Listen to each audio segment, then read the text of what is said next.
I knew something was wrong the moment Lena flinched when I touched her shoulder.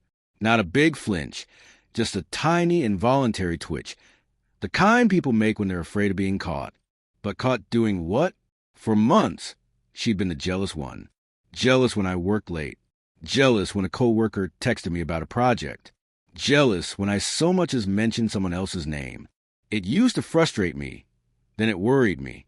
I thought she was insecure, afraid I'd leave.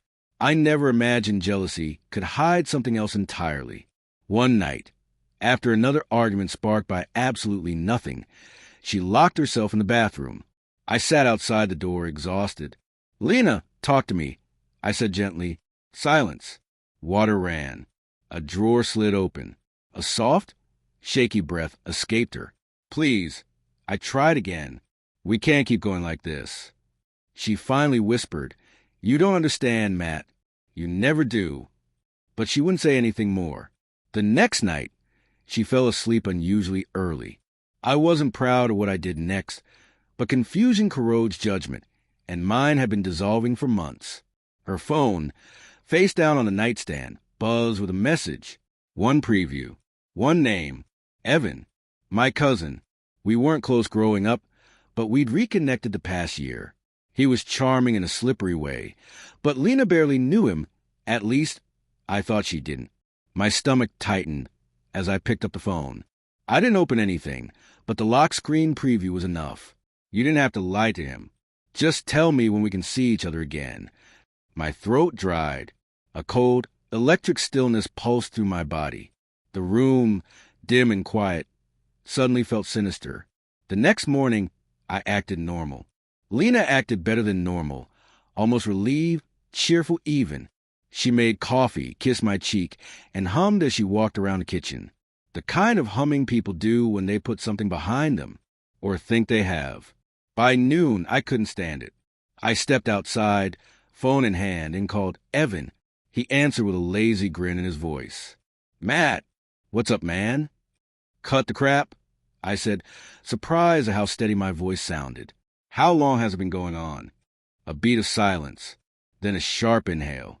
"I don't know what you texted her last night. I saw it." Another silence, longer this time. "Matt, look." I didn't mean for her. I hung up. When I walked back into the house, Lena was at the table, scrolling through her phone. She looked up, saw my face, and her expression crumbled in real time. She knew. "Matt." Her voice cracked as she stood. "I can explain." I held up a hand. "Just answer one thing. Why all the jealousy? Why act like I was the one hiding something?" She pressed her lips together, eyes filling. "Because I couldn't stand the thought of you doing to me what I was doing to you." Her honesty gutted me more than a lie ever could. She sank into a chair, covering her face. "It was a mistake. I was confused, lonely. You were so busy, and he listened." I laughed, hollow and bitter. "Yeah, he listened. That's his favorite hobby." "I stopped it," she insisted. "Weeks ago. I've been trying to fix things. I was terrified you'd find out." "You were jealous of me," I said, "because you couldn't trust yourself." She didn't deny it. The room filled with the quiet sound of her crying, the same sound that once made me hold her close. Now it felt like shards of glass under my skin. I loved her. God, I did. And that made everything worse. "I need time," I finally said. "Alone." She nodded, trembling, but didn't try to stop me when I grabbed my jacket. As I stepped outside, the cool evening air hit me like a reset button. My phone buzzed. Another text from Evan. Something desperate and rambling. I turned it off. I didn't know what would happen to my marriage, or if forgiveness was even possible. But for the first time in months, the jealousy made sense.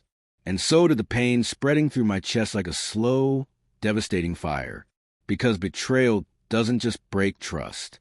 It breaks the version of reality you thought you lived in.